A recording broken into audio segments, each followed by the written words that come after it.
तो Jeffrey Epstein, ये नाम सिर्फ एक शख्स का नहीं है। ये कहानी है ताकत की, इस्तेसाल की और ऐसे सवालात की जिनका जवाब आज भी बाकी है।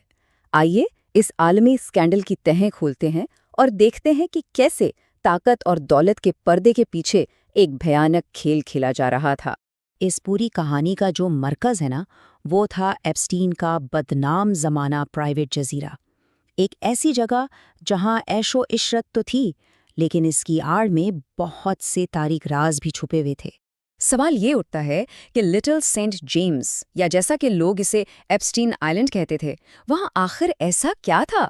क्या राज छुपे थे इस चमक दमक के पीछे? यही वो सवाल है जिसने पूरी दुनिया की तवज्जो अपनी तरफ खींच ली। देखें, ऊपर से तो ये जगह किसी जन्नत से कम नहीं थी। बेहतर एकड़ पर फैले लग्जरी रिजॉर्ट्स, प्राइवेट डॉग्स, लेकिन कुछ चीज़ें बहुत अजीब थीं, जैसा कि वो नीले और सफ़ेद धारियों वाला एक अजीबो-गरीब मंदिर। फिर ये बातें कि वहाँ ज़मीन के नीचे सुरंगें हैं, जगह जगह अजीब से मुजस्मे, और हर तरफ, हर कोने पर सीसीटीवी कैमरे लगे हुए थे। ये सब कुछ बहुत से सवाल खड़े कर रहा था। तो चलिए अब इस शख्स की तरफ आते हैं जो इस सब के मरकज़ में था, और इस नेटवर्क की बात करते हैं जिसने इसे इतनी ताकत दी। क्या कोई यकीन कर सकता है कि जेफरी एप्स्टीन ने शुरुआत एक मामूली मैथ्स टीचर के तौर पर की थी, लेकिन इसी की दहाई तक आते आते वो वॉल स्ट्रीट की हाई स्टेक्स दुनिया में दाखिल हो चुका था, और 90 की दहाई में वो लेस्ली वेक्सिस जैसे अमीर तरीन लोगों के लिए अरबों डॉलर्स मैनेज कर रहा था। इससे उसे ना सिर्फ बेपनाह दौलत मिली, बल्कि बेइंतहा असर व रसूख भी। और इस असर और रसूख का अंदाज़ा इस बात से लगाएं कि इसके दोस्तों में कौन कौन था। बिल क्लिंटन, डोनाल्ड ट्रंप, बरतानवी शाही खानदान से प्रिंस एंड्रू, यहाँ तक कि बिल गेट्स और हॉलीवुड के बड़े बड़े सितारे।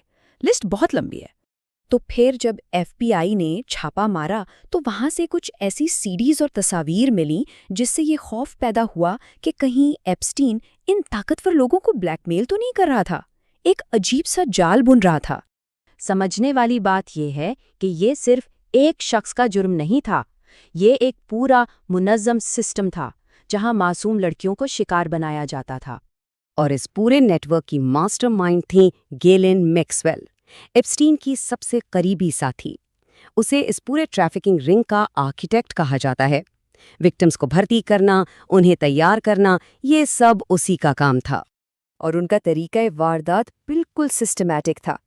पहले वो कमज़ोर, कम उम्र लड़कियों को ढूंढती थीं, अक्सर स्कूलों के बाहर। फिर उन्हें पैसों और नौकरियों का लालच देकर उनका एतमाद जीता जाता था। इसके बाद ग्रूमिंग का मरहला आता, और आखिर में उन लड़कियों को एप्स्टीन और उसके ताकतवर दोस्तों तक पहुंचाया जाता था। तो सवाल ये है, इतने सालों से, दहाइयों से जो ये घिनौना खेल चल रहा था, ये आखिर सामने कैसे आया?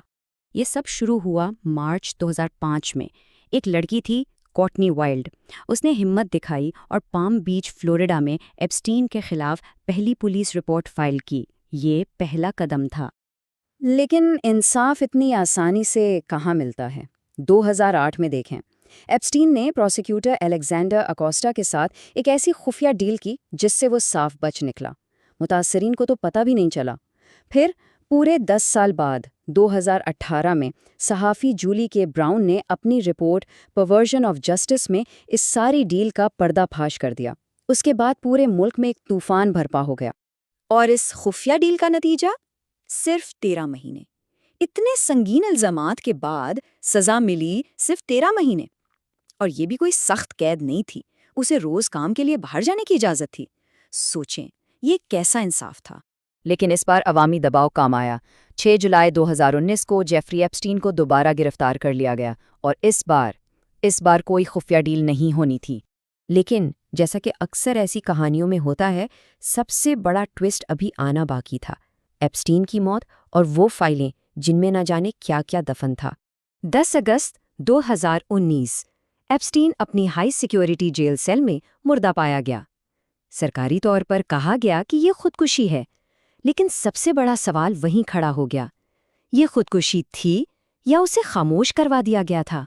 क्योंकि हालात बहुत ही मशकूक थे। सोचें, उस रात ड्यूटी पर जो 2 गार्ड्स थे वो सो रहे थे, اس علاقے کے سیکیورٹی کیمرے خراب ہو گئے اور اسے موت سے کچھ دن پہلے ہی سوسائیڈ واچ سے ہٹایا گیا تھا۔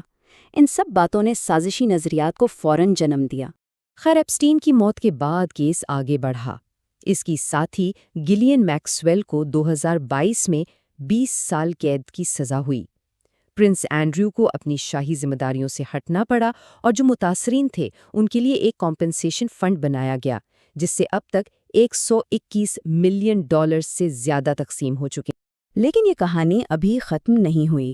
اب ایک نیا قانون پاس ہوا ہے، دی ایپسٹین فائلز ٹرانسپیرنسی ایکٹ۔ اس کی ڈیڈ لائن ہے 19 دسمبر 2025۔ اس قانون کے تحت ان تمام فائلوں کو عام کرنا ہوگا جو اب تک خفیہ تھیں۔ تو اب سب کی نظریں ان فائلوں پر ٹکی ہیں۔ 10 لاکھ سے بھی زیادہ صفحات۔ کیا ان سے وہ پوری سچائی سامنے آ پائے گی؟ کیا اس نیٹ ورک میں شامل ہر بڑا نام بے نقاب ہوگا؟ یہ وہ سوال ہے جس کا جواب شاید ہم سب کو انتظار ہے۔